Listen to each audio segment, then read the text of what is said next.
Bueno, y Odone también habló de lo que va a pasar en el corto plazo. Dijo que a principios del próximo año, es decir, del 2026, va a haber un cambio drástico en transacciones y transferencias bancarias. Estamos trabajando decididamente con el Banco Central al respecto.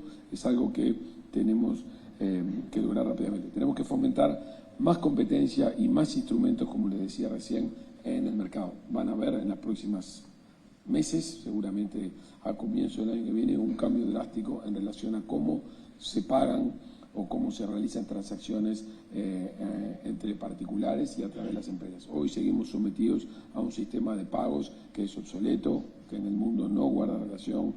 El pago por móviles no es una cosa que está generalmente realizada.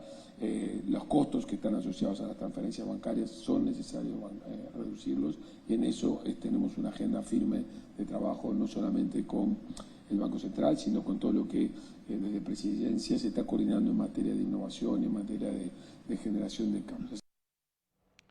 Vamos a otras noticias. Un grupo de judíos uruguayos reclamaron al Poder Ejecutivo de nuestro país que rompa relaciones con Israel y manifestaron sus rechazos a las políticas del gobierno que encabeza Benjamín Netanyahu contra el pueblo palestino. Nos desmarcamos de la política criminal de Israel y reclamamos al gobierno uruguayo acciones a la altura de las circunstancias. Como judíos, judías, tenemos muy claro el significado de nunca más.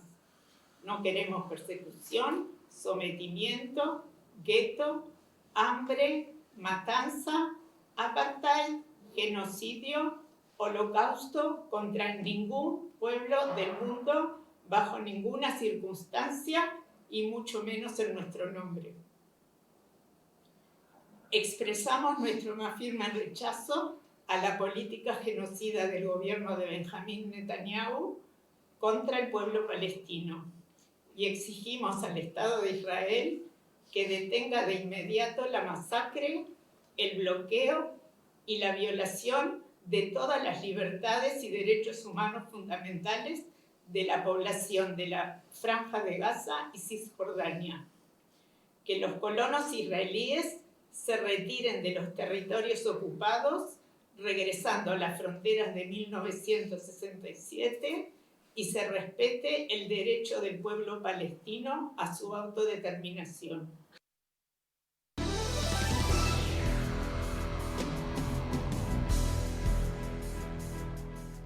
Momento de abrir la ventana al mundo de Lionel Vera. Es así, muy bien, Nico. Vamos a hacerlo por Argentina porque el ex marido de la actriz y modelo Julieta Prandi fue condenado, vean ustedes, a 19 años de prisión por violación y violencia psicológica. Tras la sentencia, la modelo afirmó que su causa judicial tiene que marcar un precedente y marcar un antes y un después. En la resolución adoptada por el Tribunal Oral en lo Criminal número 2 de Zárate Campana se dispuso la inmediata detención de Claudio Contardi. El acusado fue trasladado a la Alcaldía Departamental de Campana, una dependencia del Servicio Penitenciario bonaerense, a la espera de su cupo en una cárcel. Tras la condena, Claudio Nitzkaner, quien ofició de abogado de Contardi en el proceso judicial, fue apartado en representación de la defensa. Lejos de aceptar la autoría de los delitos, el ex empresario gastronómico, expareja de la modelo, buscará la nulidad del fallo, ahora bajo el patrocinio de un nuevo letrado. Tras conocerse la condena, Julieta Prandi se expresó. ¿Qué no te gustó del humo? ¿Qué pasa desde hoy en mi vida? Yo siento que hoy empiezo a vivir. Esta es la segunda etapa de mi vida en donde yo puedo elegir y ser feliz, para que la quiero ver ahí. Julieta, ¿hay un antes y un después? Hay Julieta, un antes y un después. Contame cuál es el después. El después es empezar a vivir, el poder salir a la calle y no estar mirando a todos lados si hay un auto sospechoso, si me están siguiendo, si apareció alguien a buscar a mis hijos. ¿Cómo están tus hijos? Están en crisis, están difíciles, están cayendo. El más grande sobre todo, que está entendiendo la gravedad de los hechos, que hasta el día de hoy yo se los había ocultado. Cambiamos de información, ahora viajamos hacia Estados Unidos porque ese país busca una sede para una tercera reunión trilateral, así la denominan, en la que participen Donald Trump, Putin y Zelensky tras lo que será la cumbre del viernes entre los dos primeros para tratar de allanar ese camino para el fin de la guerra en Ucrania. Hoy habló Trump y dijo, si no obtengo las respuestas que quiero, no habrá una nueva reunión. La tercera reunión, en caso de ser fructífera, la instancia del viernes se realizará la semana próxima y ahí sumarían el presidente ucraniano Volodymyr Zelensky. Hoy también habló Zelensky y dijo, Putin no quiere la paz, quiere ocupar Ucrania. Avanzamos en otros temas. Mientras se prepara una ofensiva para tomar la franja de Gaza, el primer ministro israelí, Benjamín Netanyahu, dijo que los palestinos podrán salir de la franja a pesar del aumento de la presión y la condena internacional a la decisión de Israel. Esta y otras noticias en el siguiente compacto informativo.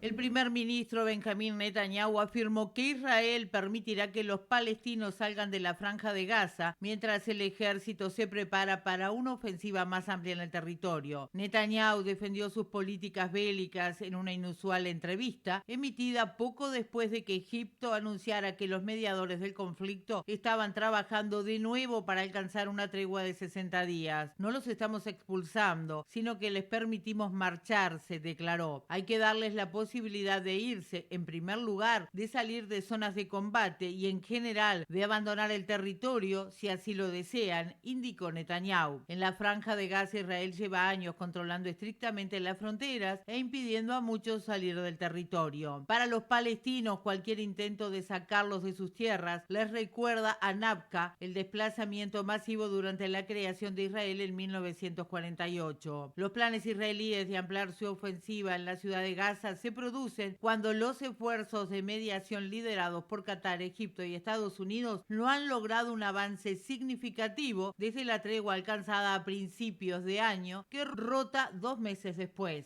El presidente de Ecuador, Daniel Noboa, lideró una masiva marcha en Quito contra la Corte Constitucional por suspender 3 leyes que el gobierno considera clave para luchar contra las bandas criminales y el narcotráfico. La protesta, marcada por la gigantografía con los rostros de los jueces y un fuerte despliegue militar y policial, provocó advertencias de la ONU, WOLA y un pronunciamiento propio del tribunal sobre los riesgos a su independencia. Vladimir Putin y el líder norcoreano Kim Jong-un se comprometieron a reforzar su cooperación días antes de la cumbre que el mandatario ruso sostendrá con el estadounidense en Alaska, según informó este miércoles la prensa de Pyongyang. El encuentro forma parte de los esfuerzos de Trump por poner fin al conflicto, pero los ucranianos lo ven con escepticismo. El presidente Volodymyr Zelensky consideró que la próxima reunión entre Trump y Putin es una victoria personal para el dirigente ruso, al tiempo que descartó cualquier retirada de sus fuerzas en el este de Ucrania.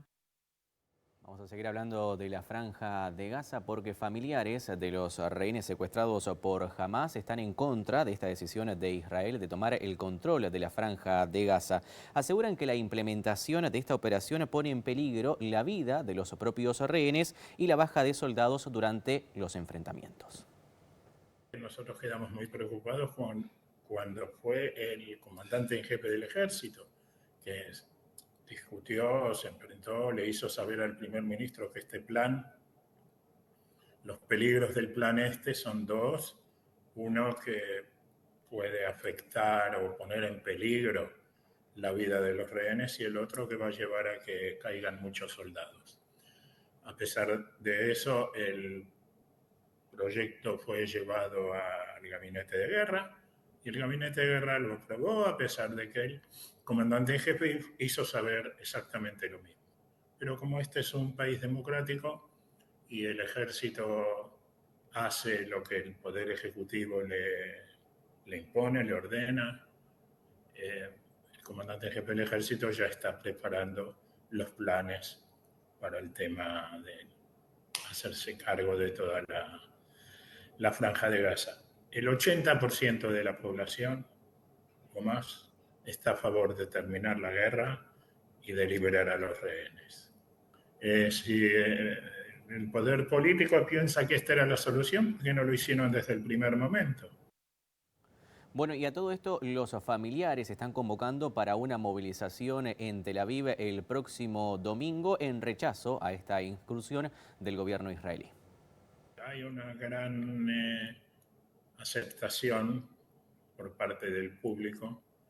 La mayoría de las autoridades de las universidades han dicho que se plegan al paro. Escuela primaria y secundaria no hay porque estamos en periodo de vacaciones.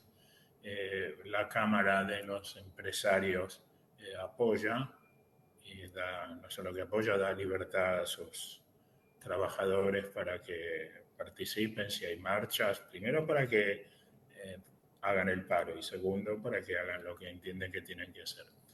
La Central Obrera no ha adherido como central, pero expresó todo su apoyo y también dijo que va a defender a los trabajadores si algún empresario o alguna patronal les quiere descontar el día o algo así. Por supuesto, la oposición va a participar, el movimiento de los kibutzim también. Hay una gran movilización y cada momento se va agregando más gente y más gente y más gente. ¿La movilización Y por es solo supuesto, por un día? ¿La movilización es solo por un día, por este domingo, o piensan extenderla? Sí. En principio el domingo y después veremos si esto nos sirve, veremos cómo seguimos. También hay un pedido a la gente que salga a los cruces de camino en las ciudades. O sea, nosotros esperamos una gran movilización. Bueno, hay que destacar que esta persona es padre de 2 jóvenes que fueron secuestrados. Uno ya fue liberado y el otro continúa en cautiverio. Y esta medida para el próximo domingo, Nico, nada más ni nada menos que en Tel Aviv, la capital económica, ¿no? Exactamente. Gracias, Deli.